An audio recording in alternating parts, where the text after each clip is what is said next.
Halo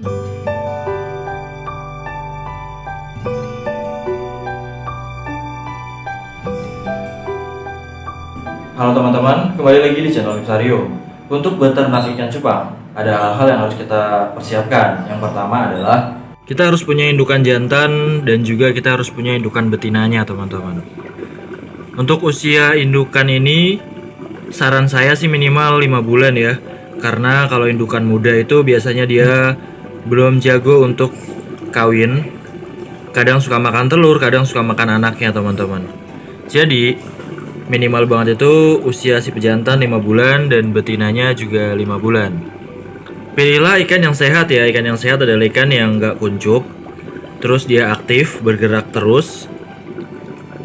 Keduanya harus sehat, jantan dan betinnya nggak boleh kuncup, dan juga harus lincah, teman-teman. Dan setelah kita memiliki indukan yang udah siap kawin, langkah berikutnya adalah siapkan wadah pijah seperti baskom, akuarium ukuran 30 sentian, atau ember atau semacamnya. Kalau saya di sini menggunakan baskom yang memiliki diameter kurang lebih 30 cm ya. Dan setelah itu kita masukkan air yang sudah diendapkan. Lalu tambahkan sedikit garam ikan. Sedikit garam ikan, masukin. Setelah itu masukkan daun ketapang, teman-teman. Untuk daun ketapang sendiri sifatnya nggak wajib ya, karena nggak pakai daun ketapang saya juga pernah bisa berhasil.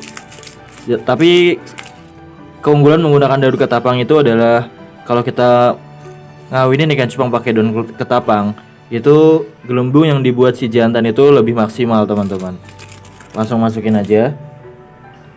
Lalu setelah itu kita masukkan ikan cupang yang jantan ke dalam wadah.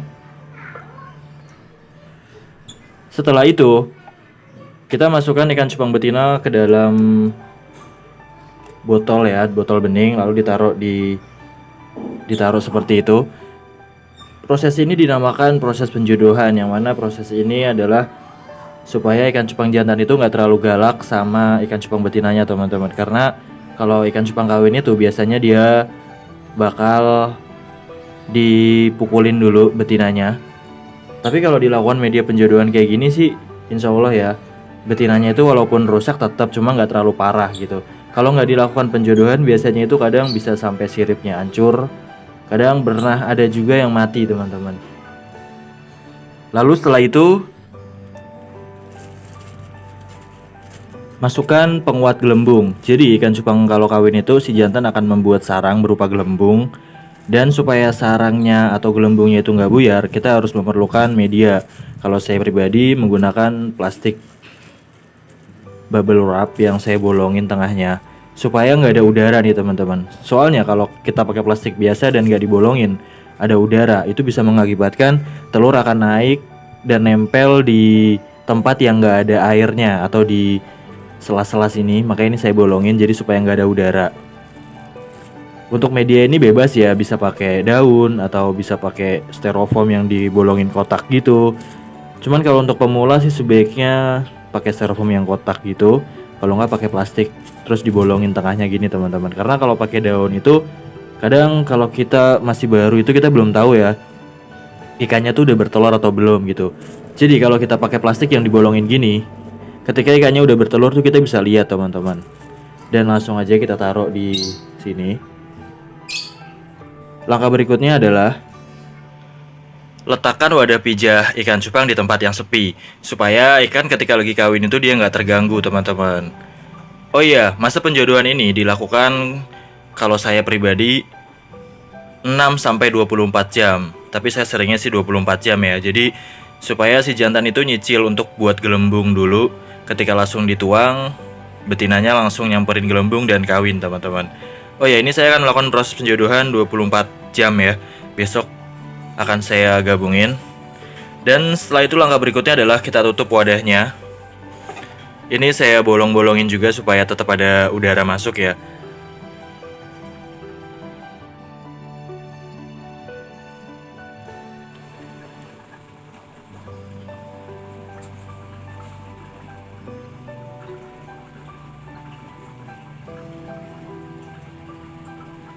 Setelah 1 kali 24 jam, waktunya menggabungkan ikan cupang betina ke dalam satu wadah. Karena di sini betinanya masih di dalam botol ya, dan si jantan sudah membuat sedikit gelembung. Setelah digabungkan, biasanya ikan cupang akan kawin besok atau enggak lusa, teman-teman. Ini langsung tuang aja.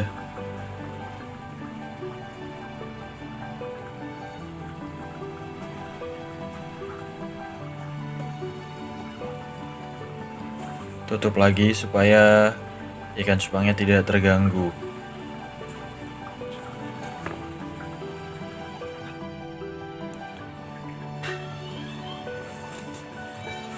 Hari kedua setelah digabungkannya ikan cupang betina, teman-teman, harusnya sudah bertelur ya. Karena kemarin saya lihat di hari pertama itu belum nelor, dan sekarang sepertinya udah nelor. Karena si jantan melindungi gelembung ini dari betina. Setiap betina mau mendekat pasti langsung dilindungi sama si jantan. Waduh, dikejar-kejar. Kasihan, sekarang mau saya ambil betinanya. Ini bisa dilihat juga ya, betinanya itu sekarang badannya nggak segendut waktu pas ditaruh ya. Terkadang ngambilnya ini agak susah nih, kita harus pelan-pelan supaya nggak ngerusak sarang yang dibuat si jantan. Ikan cupang betinanya sudah diambil. Setelah indukan cupang betina diangkat dari wadah pijah, letakkan ikan cupang betina ke dalam wadah yang tidak terlalu kecil ya. Kasih daun ketapang dan juga garam ikan, supaya luka-luka akibat perkelahian itu cepat pulih. Karena kalau ikan cupang kawin itu pasti ada sedikit perkelahian, teman-teman. Itulah kenapa dilakukan media penjodohan, supaya perkelahiannya tidak terlalu parah ya. Air ini kuning menggunakan air daun ketapang. Untuk luka akibat perkelahian dia tuh ada di sirip bawahnya nih, teman-teman. Sedikit ya. Biarkan dia pulih selama kurang lebih 2 minggu, ikan cupang betina ini baru bisa dikawinin lagi. Telur ikan cupangnya ada di bawah sini nih, teman-teman.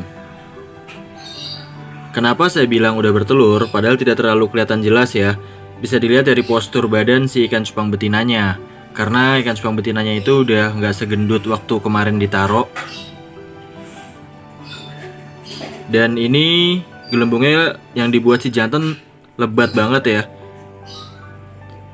Tadi pagi saya lihat telurnya di sini, cuma pengen saya videoin dia masih kawin ya, karena ikan cupang itu kalau kawin lumayan lama juga. Terus sekarang pas saya videoin telurnya nggak kelihatan nih, tapi saya yakin ini ada telurnya. Bisa dilihat dari sikap si jantan melindungi gelembungnya dan juga bentuk badan si betina, teman-teman. Selama saya ngawinin ini nggak dikasih makan ya, dikasih makannya nanti ketika burayaknya udah bisa berenang secara normal ya, kurang lebih umur 3 atau enggak 4 hari, teman-teman. Dan telur ini akan menetas setelah 1 kali 24 jam. Berarti besok ya netasnya, besok malam.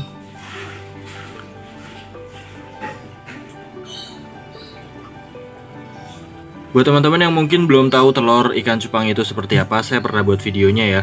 Karena ini kurang jelas ya bentuk telurnya. Untuk kalian yang belum bisa membedakan mana gelembung mana yang udah bertelur, kalian bisa klik video ini. Linknya di deskripsi ya.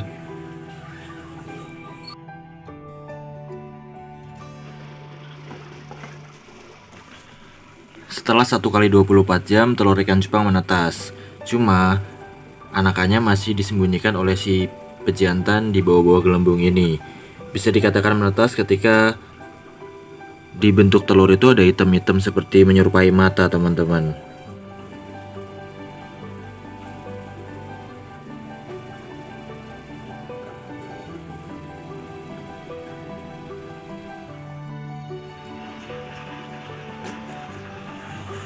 Sekarang ini burayaknya udah umur 2 hari nih.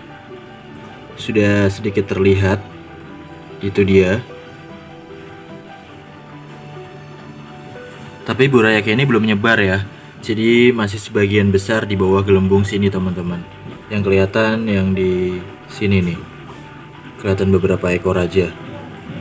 Sisanya ada di bawah gelembung.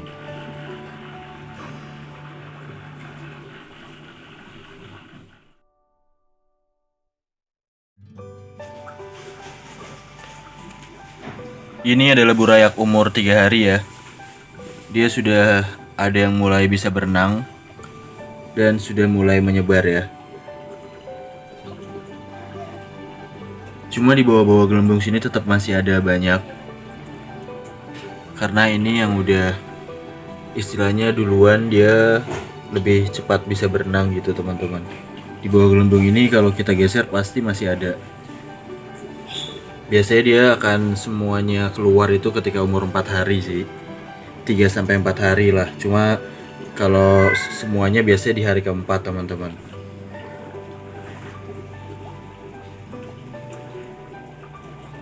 Indukannya waspada, dia bolak-balik ya.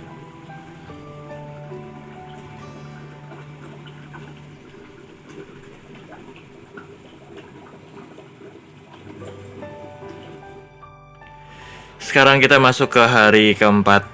Umur burayak udah 4 hari ya, maksudnya gitu. Kemarin di hari-hari sebelumnya itu burayaknya nggak terlalu kelihatan banyak.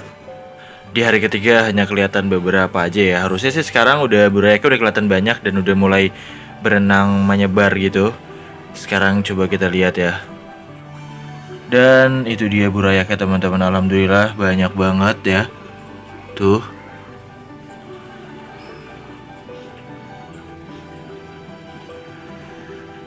Kemarin itu nggak kelihatan karena memang ada di bawah gelembung sini teman-teman.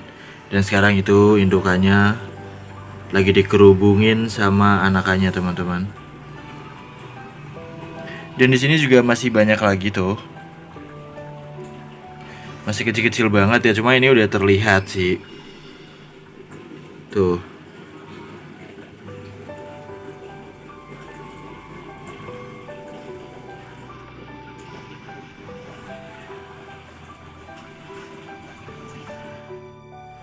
Ketika burayak ikan cupang sudah muncul semua di permukaan secara menyebar, bisa diberi makan menggunakan Artemia teman-teman. Ini Artemia kultur ya, buat yang nggak tahu Artemia, saya pernah buat videonya.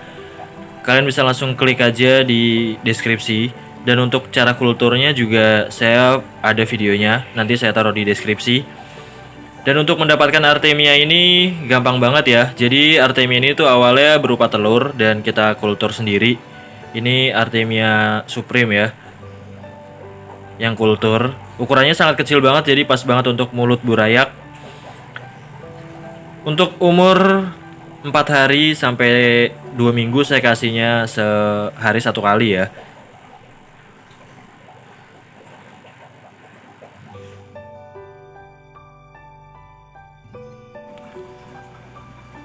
Setelah burayak udah umur 1 minggu, biasanya saya ambil indukan jantannya teman-teman.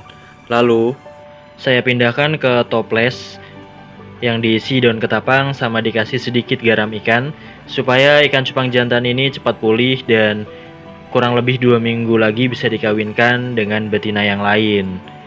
Itu adalah cara saya ternak ikan cupang teman-teman. Oh iya, kalau nggak punya toples bisa pakai soliter atau wadah lain seperti ember dan lain sebagainya.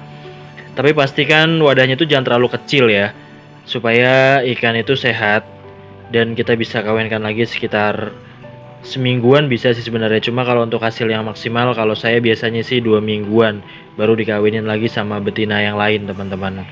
Atau betina yang sama juga boleh sih. Yang penting betinanya itu udah full telur ya. Dan untuk burayaknya sendiri bisa dituangkan ke wadah pembesaran. Jangan lupa di tempat wadah pembesarannya itu dikasih kutu air terlebih dahulu. Nah, ini wadah pembesarannya sudah saya kasih kutu air ya. Jadi kutu air ini saya diamkan kurang lebih sampai 1 hari supaya dia tuh bisa membelah-belah diri dulu dalam ukuran yang lebih kecil ya. Karena ini kan ukurannya masih gede-gede dan ini nggak muat untuk mulut burayak yang umurnya itu masih 1 mingguan teman-teman. Untuk pakan burayaknya tetap setiap hari saya kasih Artemia. Jadi kalau kutu air ini berkembang biak yang anakannya kecil banget, baru dimakan sama burayaknya teman-teman. Untuk pakan utamanya tetap Artemia ya. Dan ini airnya saya kasih daun ketapang.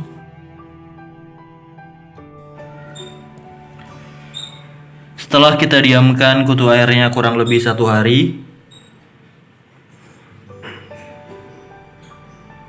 kita langsung bisa tuang burayaknya ke wadah pembesaran teman-teman.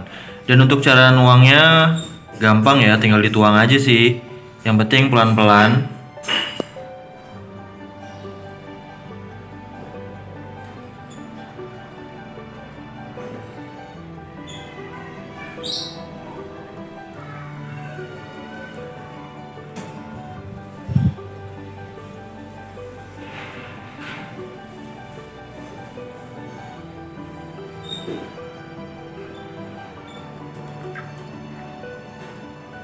Pastikan baskom yang dituang tidak ada yang tersisa burayaknya ya. Kalau ada yang tersisa berarti dikasih air lagi sedikit baru kita tuangin teman-teman. Karena sayang dan kasihan kalau ada yang tersisa beberapa ekor di wadahnya teman-teman. Untuk burayak yang tadi saya tuangin itu ganti airnya nanti setelah dia umur 1 bulan ya. Dan untuk pakannya sampai umur 3 minggu saya pakai kutu air, kalau enggak Artemia. Setelah 3 minggu ke atas biasanya saya kasih makan cacing sutra ya, untuk mengejar size supaya cepet gede.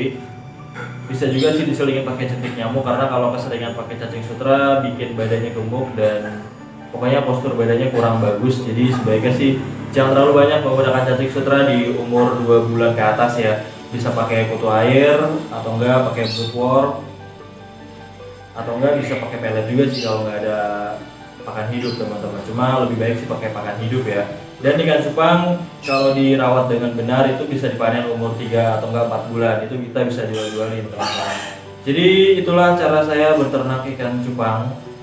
Ya mungkin setiap breeder atau penghobi memiliki caranya sendiri-sendiri ya. Jadi bebas ya kalian mau ikutin cara yang mana gitu. Kalau saya sih biasanya caranya gitu. Ya saya rasa videonya cukup sampai di sini. Kalau kalian suka dengan video ini jangan lupa klik tombol like. Kalau mau tanya sesuatu komen di bawah. Jangan lupa support channel ini dengan cara klik tombol subscribe. Dan juga follow akun Instagram saya di @mifsario. Dan sampai jumpa di video berikutnya.